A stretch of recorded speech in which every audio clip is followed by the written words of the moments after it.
is beyond time and space, because Allah subhanahu wa ta'ala one day will ask you, what have you done with the trust that is given to you? You are confided with. Because we should not forget that this trust was once given to the sky and to the mountain and to the earth. But voluntarily they rejected because of the burden, the responsibilities that are consequent of this trust. But if man with that endow intelligence and power to choose, that voluntariness is in man optionally, then we should know that the ethical, the moral qualification is the first thing. Then we come to competence. Who is this person? Is he competent? Because competence does not necessarily mean, and it's not limited to your intellectual achievement in the four corners of a classroom or a university or anywhere. But it is something, it's that spirit of giving to the people. It's that willingness, it's that readiness, it's that productivity, innovativeness and creativity that you want to contribute positively, constructively in uplifting the people from where they are, providing all the necessary service for them. You don't have to go by promises, empty ones, because as we are hearing, is it acceptable in promises? Promises, you don't give them. Do the action, do the deeds. The deeds are going to manifest what you are. But giving promises, if you cannot do them and you are not the supreme authority, you are an affiliate of the supreme authority. What about if the resources are denied or resources are not given to you? You cannot just execute what is promised. But here we know that all these promises are part and parcel of a system that has been, that we've been inculcated with, but actually they have no basis. You don't promise, you do. Okay, one. The other aspect is, as you say, in fact, here, our worldview. Our worldview, how do we see ourselves? Because the last time I said, you have to ask yourself, who am I? Where am I? And why am I? These are the questions that you need to ask yourself. Clarify yourself. Yeah, because who am I as a human being? I said it just a few hours back. I'm a human being, you know why? Because Allah says subhanahu wa ta'ala in Surah Al-Baqarah, وَإِذْ قَالَ رَبُّكَ لِلْمَلَائِكَ إِنِّي خَالِقٌ بَشَرًا. I am in in the Holy Quran, إِنِّي خَالِقٌ بَشَرًا مِنْ طِينٍ. I'm going to create, a body, a thing with a body, a sensitive one, from clay that is water added with, or that mixed with a sand or soil. So here, I am a human being, I'm a creature Allah created me. One. Okay, where am I? Allah subhanahu wa ta'ala in Surah Al-Baqarah, the same thing, He says, وَإِذْ قَالَ رَبُّكَ لِلْمَلَائِكَ إِنِّي جَائِلٌ فِي الْأَرْضِ. Then the earth is a creature, you are a creature, you are placed in a position, you are related to time and space for you to execute orders.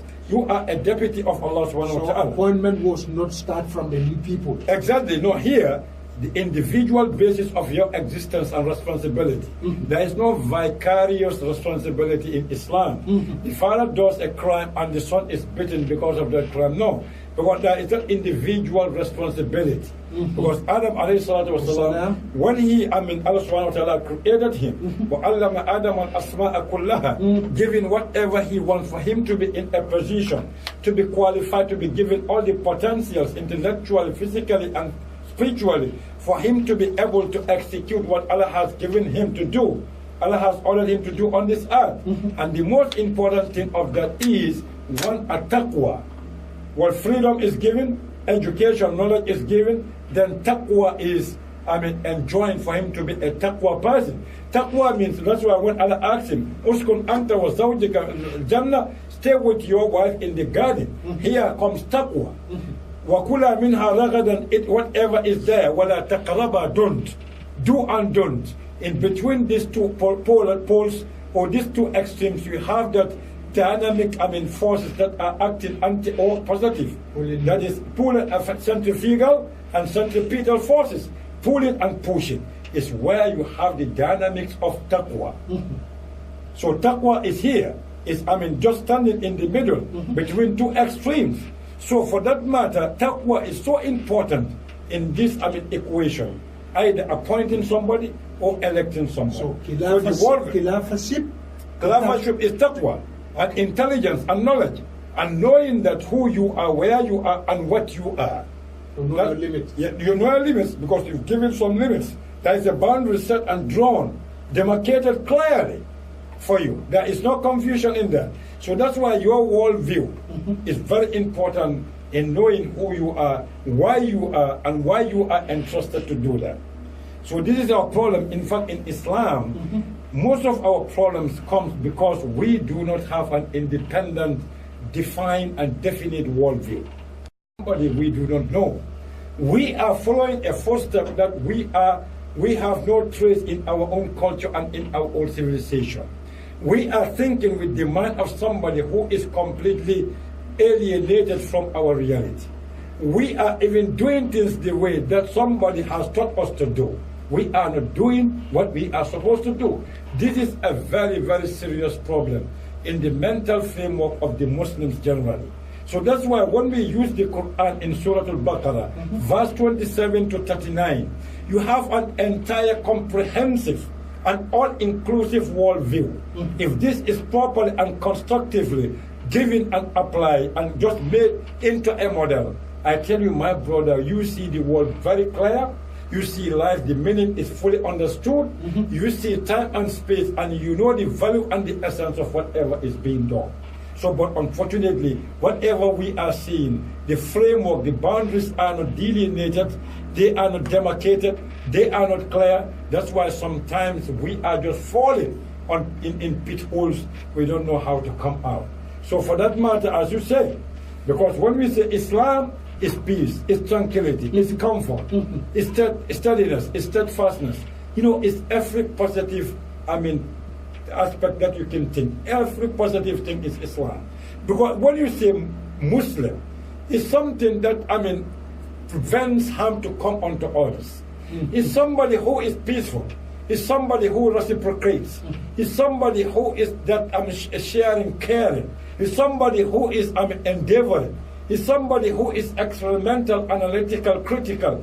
In fact, it's so positive that this time to be a Muslim, when you know really what is the meaning and the implication, with a lot of ramifications for that matter, you know that really this is a real thing and it's a principle, it's a concept, and it's a philosophy. You see this manifested now outside of our life? Well, these are not, in fact, I don't think if it is there, but it's very few and it is very casual. It's just by a passing glance that you see it in our lives. Because you know why?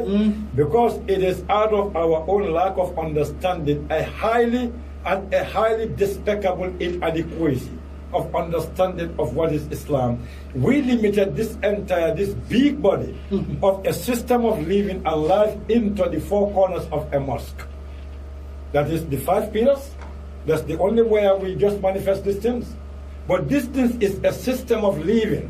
It should be everywhere. Embodied in every aspect of your state of your existence. You are lying, you are sleeping, you are doing everything. Islam has to be manifested scintillatingly, clearly. Anybody who sees has to know that this is something that is actually a true thing. It's something that is just axiomatic.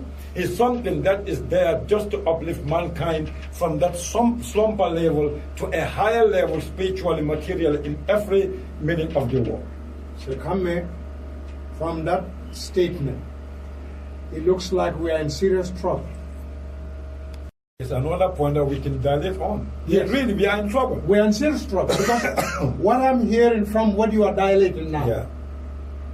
The trouble is, not to cut you short. Okay. The trouble is, there is no difference between modern man and man of 1,000 years back. It's the same brain, the same physiology, the same anatomy. The difference is the kind and capacity. The kind of situations that we create and the capacities that are presented before us.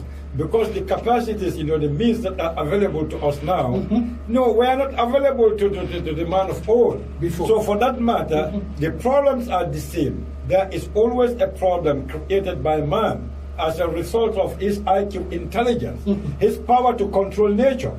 So in that process of controlling nature, whenever his mind is, Allah is absent in his equation, in relation to nature, whenever he absents Allah, voluntarily and willingly, for for him to be able to do whatever he do. That is, just to overstep the boundaries set for him by Allah, that's where problems are created. Because nature and Allah's rulings and injunctions, whenever you go against them, they themselves, they contain the seed of creating a reaction negatively that is going to be more powerful than the positive side when you were doing it. Philosophically, this is how the dynamics of going against the commandments of Allah, this is how they react. But with so much momentum and power, the impetus is so great that it knocks you out. You think that, okay, by doing one single aberration, that is sin against Allah's commandment, it creates, a domino principles of millions of problems. So this is why we are in problems, but we are not desperate. Because the Quran says, لا ييأس من روح الله إلا القوم الكافرون. Nobody will just be despondent. Despair. You will never in despair except people who are ungrateful to Allah, because Allah is always there. Some problems and some situations, some troubles are a trial. You need to understand the genesis. You need to understand the causes. You need to understand why the consequences are there. It is simply a matter of mathematical calculation. You reach the end that, okay, because of this, I did this. Because I infringed against the commandment of Allah, that's why this problem created this situation. And this situation can be decreated again, which means it can be completely eliminated. If I should go back and repent to Allah. This is why Adam alayhi wa salam, وَكُلَا مِنْهَا رَغَدًا حَيْثُ شِئْتُمَا وَلَا تَقْرَبَا هَذِهِ الشَّجَرَةَ فَأَزَلَّهُمَا شَيْطَانٌ مِنْهَا فَأَخْرَجَهُمَا مِمَّا كَانَا فِيهِ. No, the devil tempted Adam and his wife, and they ate of the tree. But when Adam realized that the situation has changed, the only way is just to eliminate the causes that were responsible in bringing about the creation of that undesirable situation. فَتَلَقَّى آدَمُ مِنْ رَبِّهِ كَلِمَاتٍ فَتَابَ عَلَيْهِ إِنَّهُ تَوَّابٌ رَحِيمٌ. So he went to the basis. He went back to the basis. So this is the reality that we're living. This is how he remedies the problem. Exactly. The only way out of our troubles, our predicaments, our confusion, dilemma, you name it, it cannot be completed. Psychologically, we are fragmented. Spiritually, we are completely derailed. Morally, we are just bankrupt.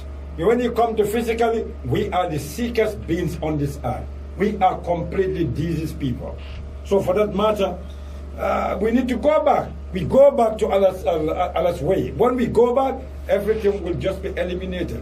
Because the natural principle is when you do good, it's going to create a lot of goodness, as a result. But when you do evil, the same thing, that evil is going to replicate itself. Exactly, it's going to replicate itself. And as long as the causes of evil are not eliminated, that evil, because evil has a very dynamic way of survival. If there is no substitute for righteousness, evil has to grow. And if there is no way that you are going to eliminate evil, evil will replicate itself as long as the nutrients are there upon which evil feeds itself upon. Say, now, we are in the situation now. The situation you found yourself, you can treat it at that point in time. It's time for us to treat this crisis we are on. These people are coming to us. There's one particular program I was telling people. We may lack in some resources, but the rain season is about to come. Some of the road in this country, especially these city areas, you cannot even go footpath, let alone the vehicle. The red stone in this country, we don't buy them. Well, they are naturally given by Allah to us. We are really endowed with those things. They have a trucks. When these people come to our neighborhood, what do we need to tell them? Well, you see, Islamic perspective. Exactly, from an Islamic perspective, as I always say, you see, what a person does not have, he cannot give. So here, you see, even in Islam, zakat is a pillar of Islam. Indeed. It's compulsory when you have the resources, and when the expenditures and the loans, the debts, and all the necessary expenditures and necessities are removed, it is an obligation, you have it for you to give it to the poor, caring and sharing. You see, this is the problem here. Even in Islam, worshiping Allah, the condition is you must have it to give. You must have the necessary resources, the means, for you to give to the poor the things you have. For the poor to feel that he is not neglected in society, and for you not to think that you are condescending, you are giving out of a social etiquette. It's an obligation, and it belongs to Allah. So if somebody should come to you to tell you that, okay, vote for me, I'll do this for you, and that person actually the fault you've seen that is the roads and the poor quality of service that are just prevalent everywhere.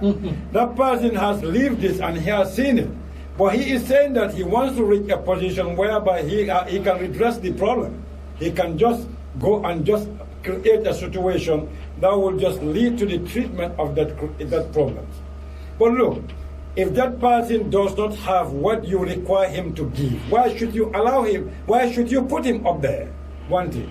And secondly, as you see those roads, the guys, the politicians who just bombard our minds, who just disturb our minds every day, they don't use those dirty roads. They don't use it. No. I mean, they have no time, they have no space to go there.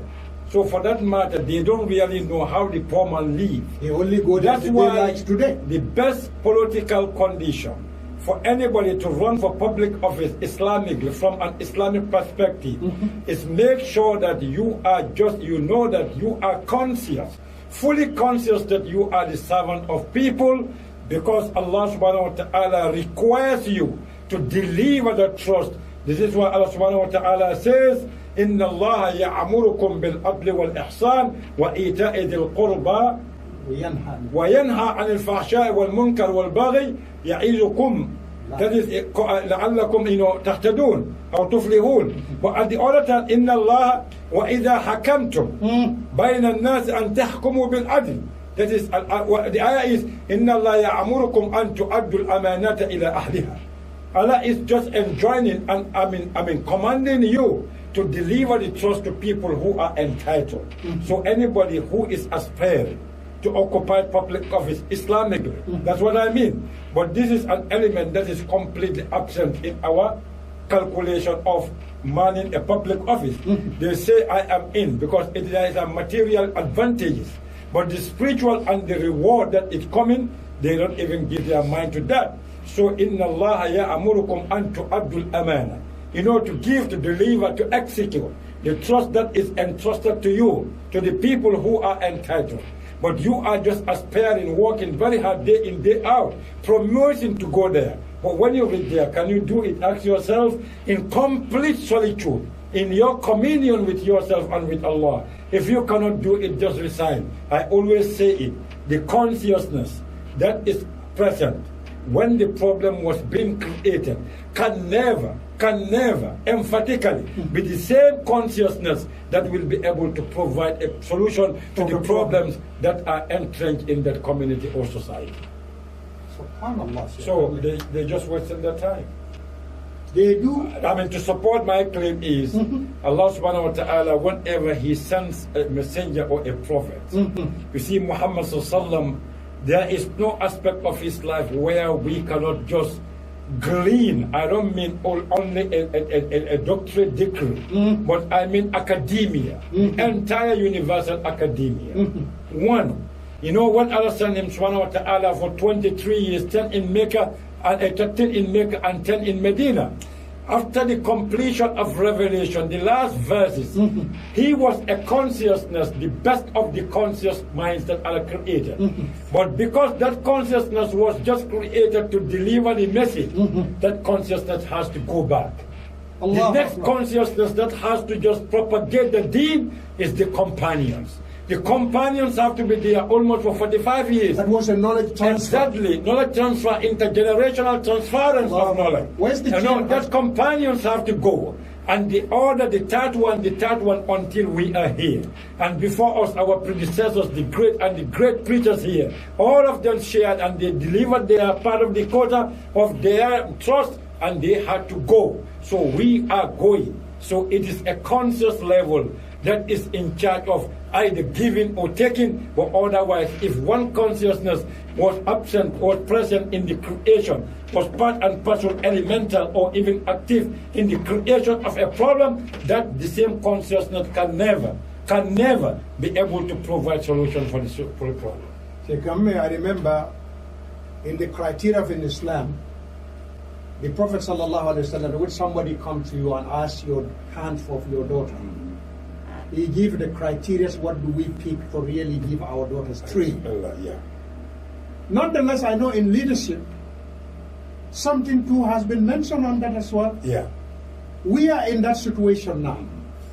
Simply, when I say simply, not in the simple mind. Yeah. Say, they are coming and knocking my door. Could be tomorrow or after tomorrow. Different one of them. I need to pick among them whom I should really entrust it.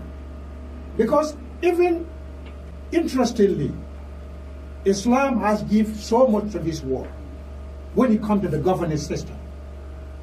In the West, people like that, when they came, they start promises.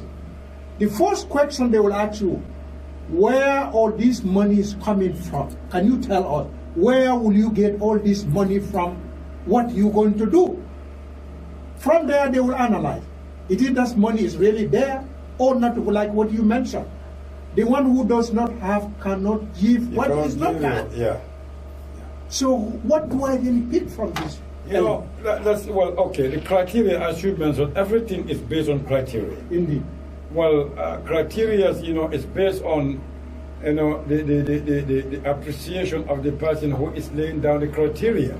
Mm-hmm. Well, okay, they will say, okay, to be a Gambian citizen, one would say, okay, to have that qualification academically, one would say, to present that amount of money, and that one would say, to have the endorsement of a number of people. And criteria still didn't mention us. Yeah, in fact, criteria are just put as a formality, procedurally, to expedite the process. But actually, when it comes to the essence of giving the person ingredient, you need, as a Muslim, you need to look inwardly. Who is he? You don't look outwardly, inwardly, and don't be moved by sentiments or emotions. Everything has to be based on objective reality, because you don't have to wave, you don't have to swerve. You have to pick the best of the best. But the problem is, as I say, to put everything in a nutshell, we need concepts, we need a procedure, we need a working agenda. But as a Muslim, know that you were not here. Allah is the creator. He created everything for you on this earth. And Allah just created every beautiful thing in the sky. And Allah, created Adam. He taught Adam. And the angels were very much suspicious, thinking that he would corrupt everything. And that corruption would automatically lead to bloodshed. But Allah taught Adam, giving him the power to distinguish between wrong and right. And giving him knowledge and everything to be subservient to him. But for human beings to be only subservient to Allah. And Adam was asked to stay and settle temporarily in a garden. He was commanded to do everything and not to do one thing. But before that, he was recognized, given that power, that badge, that he is superior. The angels prostrated themselves before him. And the the devil intervened and tempted him. So all these are views, all these are world views. But what is important here, at the end of the day, when Adam and everybody else was demoted, not because vicariously he committed a sin, I'm going to take the responsibility. That has nothing to do in Islam. In Islam, there's nothing that there is a personal responsibility. But look what happened. وَقُلْنَا اهْبِطُوا بَعْدُكُمْ لِبَعْدٍ عَدُوٌ وَلَكُمْ فِي الْأَرْضِ مُسْتَقَرٌ وَمَتَاعٌ إِلَى حِينٍ. This earth is your abode, and all the utilities you need is here. فَتَلَقَّى آدَمُ مِنْ رَبِّهِ كَلِمَاتٍ. So as a candidate, as somebody elected, or to be aspiring to be elected, know that whatever you are giving, you are pushing. Whatever people are pushing you to take, know that, ask yourself in solitude, in complete seclusion, with yourself, your conscience, and Allah. Tell him, can I do this? Am I entitled or qualified to do it? If you cannot do it, knowing fully well, you are going to betray the trust, you're going to violate the principles, just move out. Otherwise, you are going to meet a very, very, very stern punishment tomorrow, either in this world or in the next world. But the most important thing is, Subhanahu wa ta'ala says, Ihbitu, Qulna ihbitu. We say, all of you descend. what is important? فإما يأتينكم مني هدى فمن تبع هداي فلا خوف عليهم ولا هم يحزنون. You know, I will just release and send my guidance to you people. He who follows my guidance will never be afraid and will never be regrettable anyway. So here is the point, not to be afraid and not to regret. In order for you to escape these two, extremes and problems, these handicaps, these predicaments, the only thing is you follow the right course. And that right course, fear of Allah, taqwa, and burden to do righteousness. And you know that, okay, this is a trust and it's very heavy. The mountain refused to take it, the sky refused to take it, and the earth refused to take it with all their size and likeness. But you, the human being, with a tiny head, a tiny body, you are able to take it. So make sure that you're going to be responsible before man, before history, and before Allah. Why is the earth and the skies refuse to take them? Because it is the responsibility, what it costs, what it entails. It entails doing something according to how Allah tells you to do. That's why Allah says, إِنَّ الْإِنسَانَ كَانَ جَهُولًا ظَلُومًا. When he was asked, ظَلُومًا جَهُولًا, sorry, when he was asked to deliver the trust, he refused. Then he misplaced the trust. That's why Allah defined him as Zaluman. He wronged himself. Jahulan, when he was asked to do accordingly, he didn't do it, then he wronged himself and he was an ignorant being. Despite all the intellectual power potential that Allah has put in him innately, naturally, but he forgets. That's why man is imperfect, because man forgets sometimes because of situations, because of causes, either psychologically, spiritually, physically, or even the environment socially. But here, the Quran is telling you, Inna insana kana zaluman jahula, because he didn't do the trust, he didn't deliver as he was asked to do. This jahul, this ignorance, what was he being ignorant about? He was given, he was capacitated, he was empowered to know the consequences of this responsibility. But what happened is, because of his voluntary, freedom, relative freedom, no, he selected, he chose not to do it. That's why Allah says, Zaluman, he wronged himself. Because he was completely conscious that what I'm doing is wrong. Fatalaqqa Adam knew that he committed an error. He had to go back to Allah begging for forgiveness.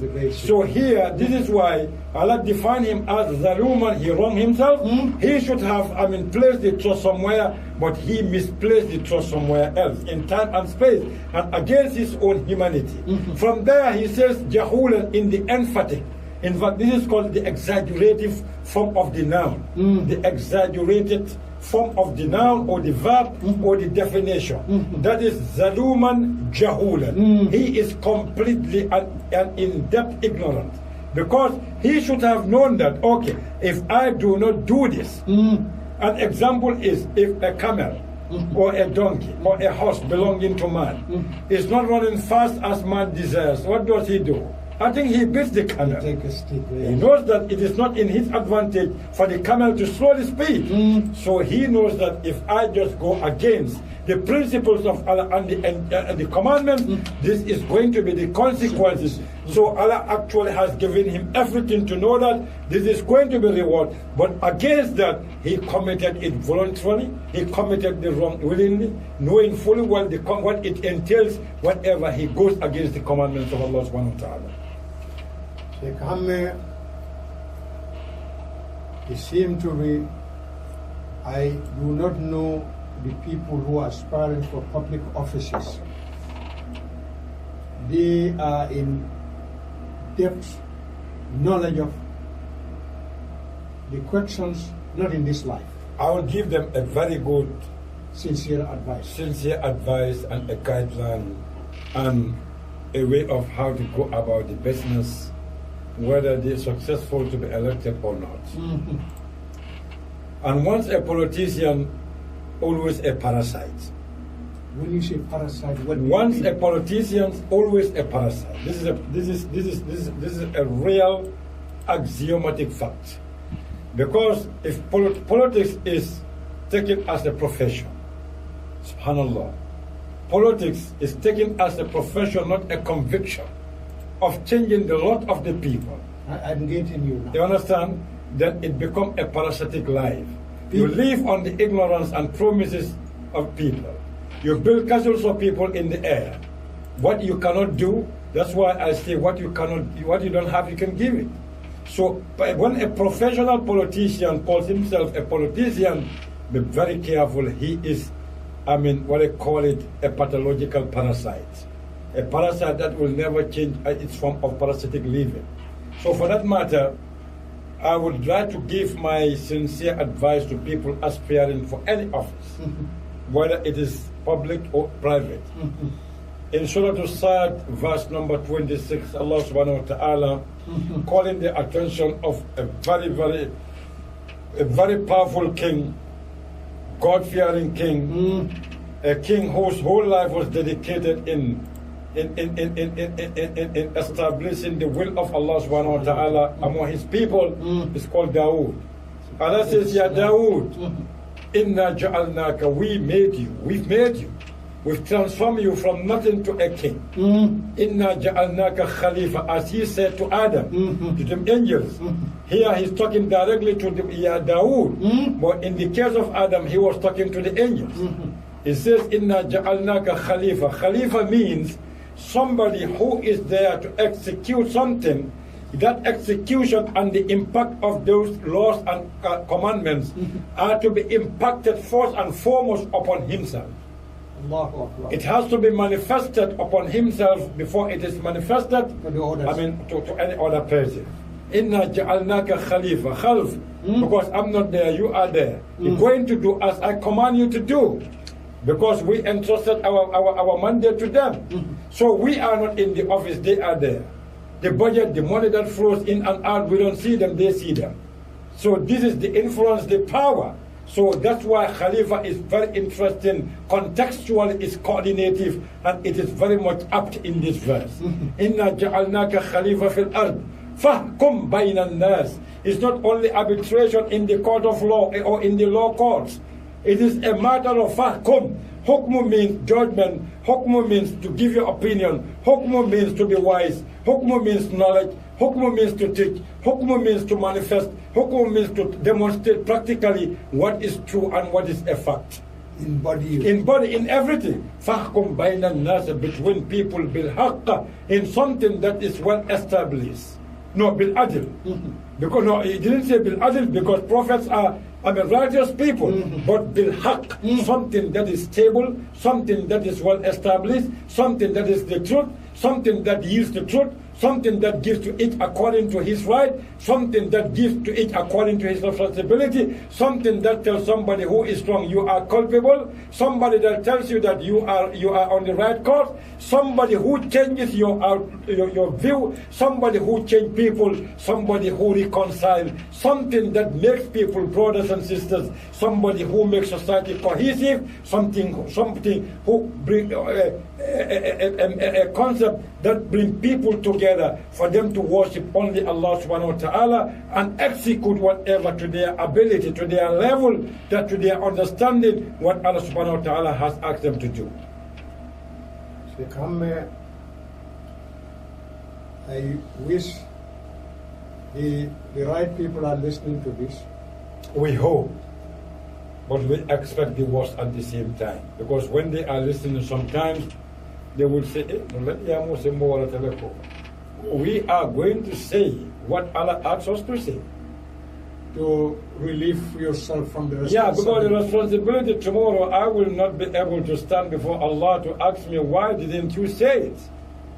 I will say it without looking into any eye, listening to anybody. But we will say it, and we believe when we say it, Allah will know definitely that we've said it.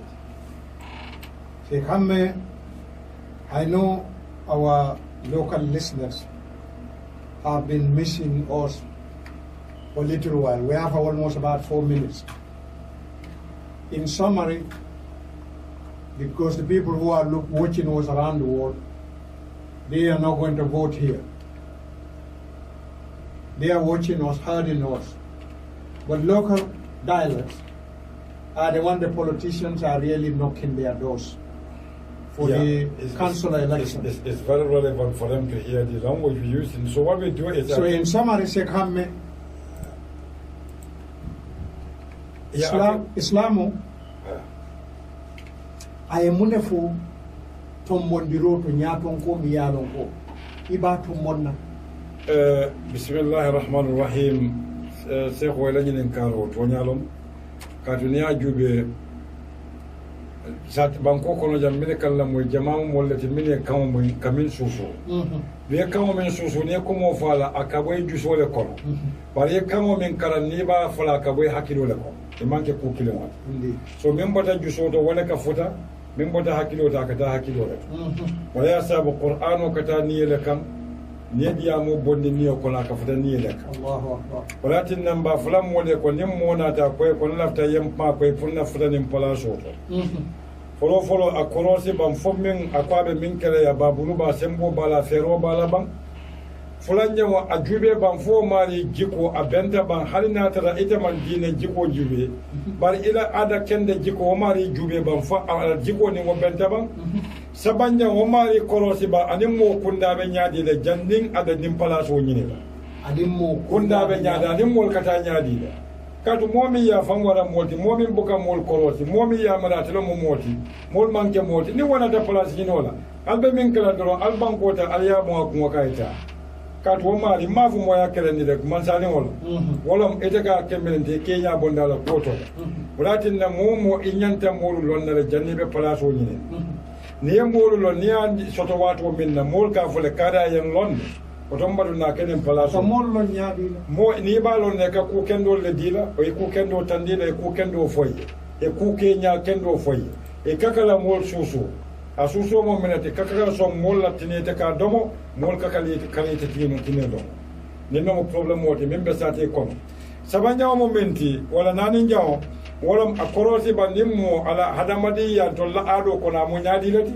ala dino be menete kadu dino foysa sila ala la nyikamala ite mu boss la tibi ofito ko le farafa ko le karafa ku jamal fodon ning molu tije meje ba accountant general man na foy ba kala nyamale ban foy ka do fasale ban ka vina dentale wala na bota pati kini wina bo baden kilindi ba ani sabanya mo menti ning mol na tete ya pour yela hajo jara e tolle kete jo ka tu da dem poy ka o jo so to wala to e bela pajero kono e ni la palantere fiumo e ka palantere findi jumalla ka tu ka findi minna wala kete jo so fomo mu nyama to ya dinne ya safele ko kill the system and create a new mindset nim palantere findi e ka jumala findi e ke no jumala la who are you ndele ke je ke non tala wala fomo mo tapale folon ande na werol be tay de bondije ni weri fiumo ya bondije ni na mala fini je sila bol kono شو يجري من فلن إن الله لا يغير ما بقوم حتى يغيروا ما بأنفسهم تقول لما إنه كاد فلن ولكن البروبلم ولا بين كان درون هني be the colonial mind is there والفما يفهموا ولا لا because need to go where if you okay you still put fear in the minds of the people retrospectively كاد ولا بكيرين so for that matter I will bond the motor bala فأمريكا where if you want to get motor bala ba akabantambilio kena tema one nimba soronna dami wolo munti o mo kilimo ajube ban politician o le kamen for seasonal politicians sanjani politician o nin karte fo sita ene nin karte fo tambita ni aje ya sanwala kata ay na kuran karawala wala ay na kulliyo we don't need that politician o ina ayela moy molula molle mala karambot molle ba fulay abita nyami katu politician o manke karambonti ka fona political science la karawo manke kuti min mutonyati ye wande political science la karande mo gambiano American political science nadi ate yakel universal ate tamala non na jam mukam miracle nde mo gambiano nde la political science karamba eta karannano kadu yete ko fandile tab dabolle be ko ko ne ke nganyal subhanallah se kamme ngamira on that note inshallah Allah willing next week we are telling the brothers and sisters we are stopping here for now until the next week, by Allah willing, we will return back to the studio and continue the dialogue on the talk on Islam or talk about Islam. We are saying assalamu alaikum wa rahmatullahi ta'ala wa barakatuh.